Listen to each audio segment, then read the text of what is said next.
Magandang araw po mga kababayang ka-Pokemon. Welcome po kayo sa Jessa Trading. Mission Impossible po tayo. Same procedure po tayo para makasama po kayo, maka-join po kayo sa ating giveaway. Like, share, comment, and subscribe lang po. At ipadala nyo lang po sa amin ang screenshot ng inyong pag-share. And then kasama po kayo sa giveaway po natin this coming Saturday or Sunday.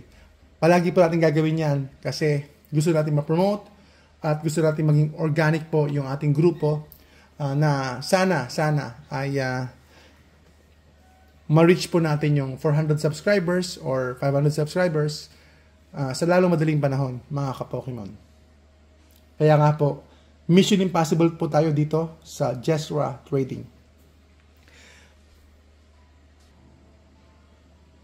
Ang pag-uusapan po natin ngayon, mga kababayang ka-Pokemon, ay patungkol po sa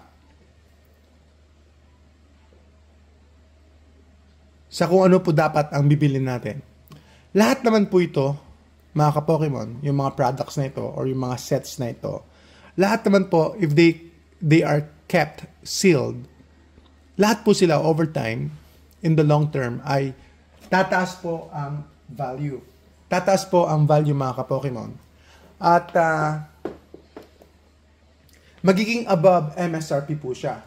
Magiging mas mahal po siya at mag-appreciate po yung kanyang price at doon po kayo magkakaroon ng higit na pakinabang dahil po siya po ay sealed. So, pwede rin pong sealed or pwede rin pong raw cards, pero dito po sa Jessa Trading ay sinusubukan natin at ini-inform natin, ino-orient po natin ang general public, ang ating mga kababayang ka-Pokemon, na kayo po o tayo po ay keep sealed lang po. Wag po tayong basta-basta magbubukas ng ating mga products, ng ating mga items na collection, at okay lang po mga ka-Pokemon. Okay lang po mga ka-Pokemon na ito po ay hindi bubuksan, na kung saan po ay display lang po siya at in a way, in its own right, siya po ay isang collectible. Kahit na hindi po siya bubuksan, ay desirable item po siya. Lalo-lalo na po, pag tayo po ay naging familiar sa sealed collection, tulad po ng mga ito, desirable po siya. No? Kahit na nakabox lang siya, hindi mo na kailangan buksan. Meron na siyang pleasure, meron na po siyang fun, or meron na po siyang appreciation, meron na po siyang dating as a collection. Kahit na nakabox lang po siya na hindi niya binubuksan, meron na po siyang kaimportansyahan po as a collectible. Kahit na hindi mo siya buksan, kahit na ganyan lang po siya, nakakatuwa na rin po siya. So sa una lang, hindi pa po kayo sanay, pero over time, pag yung mga products ninyo ay panay sealed, ay masasanay na rin po kayo, mga ka-Pokemon. At yun na po ang hahanapin ninyo, yun na po ang magiging priority ninyo sa inyong investment goal dito po sa mga Pokemon products na ito. Ang topic po natin, mga ka-Pokemon, lahat ng ito ay tataas in value. Basta sealed lang po siya. Pero dapat piliin po natin yung set na pinaka po may potential. Kung anong set po ang may potential at kung anong set po ang pinaka tataas sa kanila. So, paano po malalaman yung may pinaka-potential po na set? Kung ano po yung maganda po yung art at meron pong demand yung mga tao. So far, ang demand po ng mga tao ay nandito po sa Surging Sparks. Yan po ay talagang tumaas ng bigla at husto. Importante po na piliin po natin yung set na may potential or may demand or tataas po ang presyo niya ng mataas talaga. Dahil kung napili po mo yung set na yon, dahil laging familiar ka po sa set na yon, sa pamamagitan po ng iyong pagbubukas, sa pamamagitan po ng iyong pag-aaral, at sa pamamagitan po ng mga cards na gusto mo yung mga cards, yung artwork, at nakita mo, napansin mo yung demand ng mga tao, yung hype, yung yung popularity po ng set na yon at nakita mo through your research na meron pong potential yung set, yun po ang bilhin ninyo. Kasi ang difference po, lahat po ito tataas. Basta sealed po siya. Pero kapag napili nyo po yung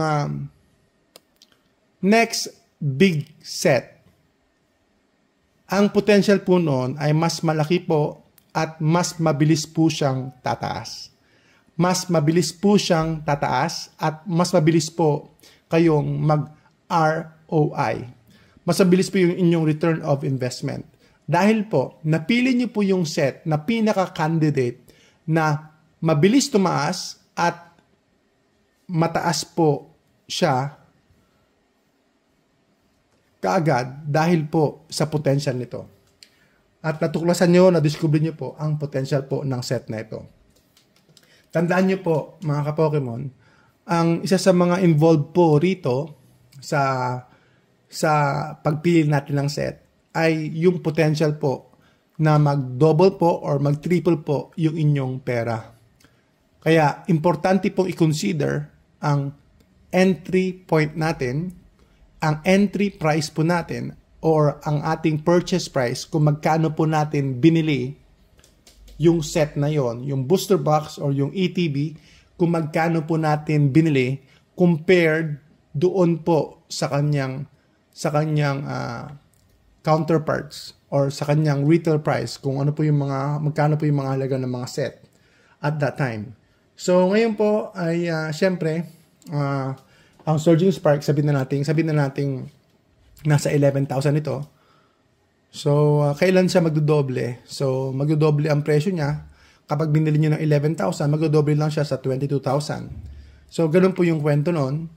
At ang isa sa mga mababa ngayon na set so far ngayon ay walang iba kundi yung Stellar Crown.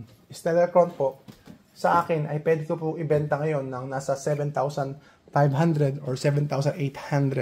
Yan po yung presyo natin.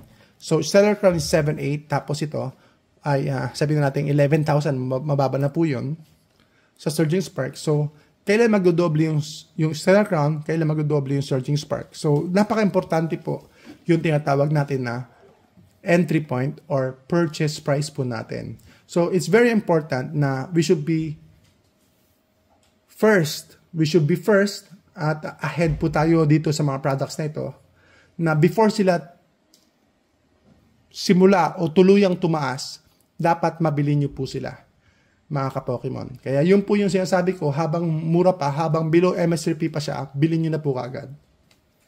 Yun po ang difference. Lahat naman ito tataas. Lahat ng mga sealed products tataas. Pero ang pinag-uusapan lang, yung iba, para tumaas ng 20%, baka kinakailangan niya ng 2 years. Pero yung iba na napili nyo na may potential talaga at maganda talaga, tulad po ng Surging Sparks, sabihin natin nagsimula ito ng $110.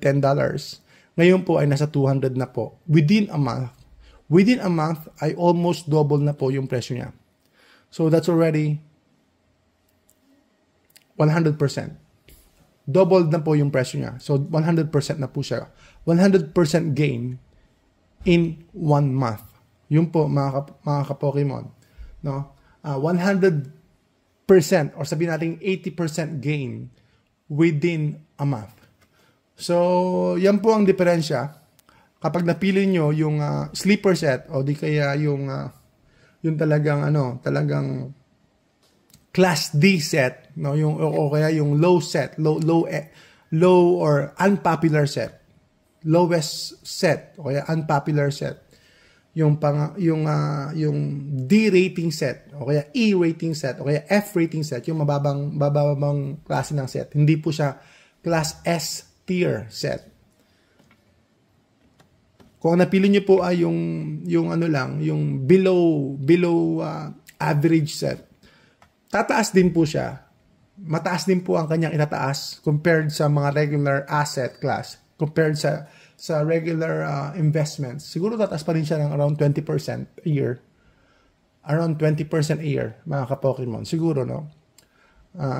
Pero iba po talaga yung bibilin natin yung may potential. So, like for example, Evolving Skies, from original MSRP nito, ngayon po ay tumatakbo na po sa $1,000 po. So, nag-times ilan na po siya. So, sa ilang panahon lang, ilang beses na po siya nag-times.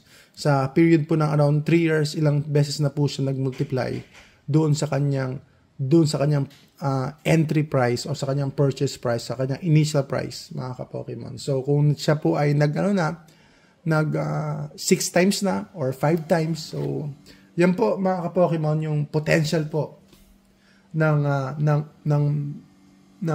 S-tier set, yung pinakamagandang set, yung pinaka-potential na set. At ito po ay hindi financial advice, ito po ay isang opinion ko lang po at understanding ko po sa hobby na to based sa experience ko. So, take it as a grain of salt, mga ka-Pokemon.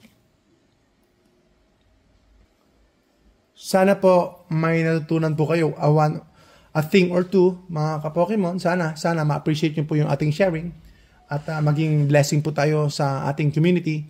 Sana ay a thing or two ay meron po kayong natutunan sa atin, mga ka-Pokemon.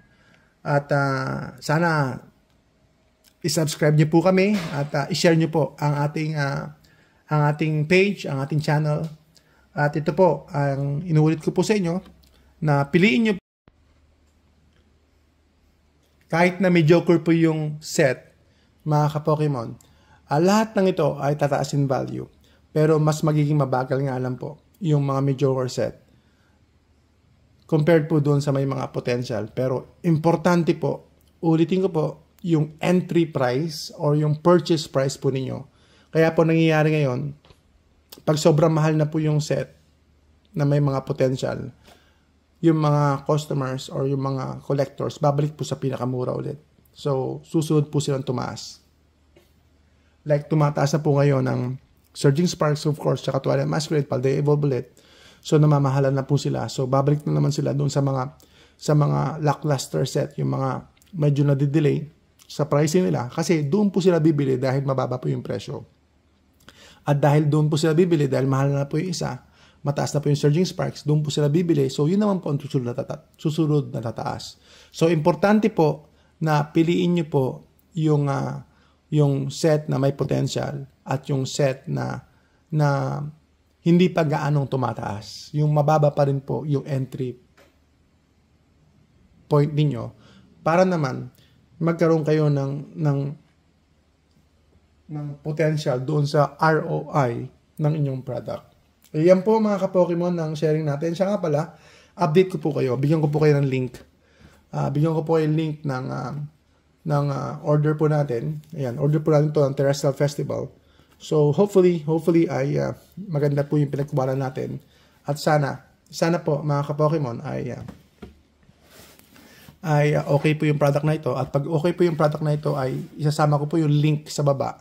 At doon na lang po kayo bumili ng Terrestrial Festival. So, ilalive din natin itong Terrestrial Festival, yung opening natin or i-video natin para po updated po kayo.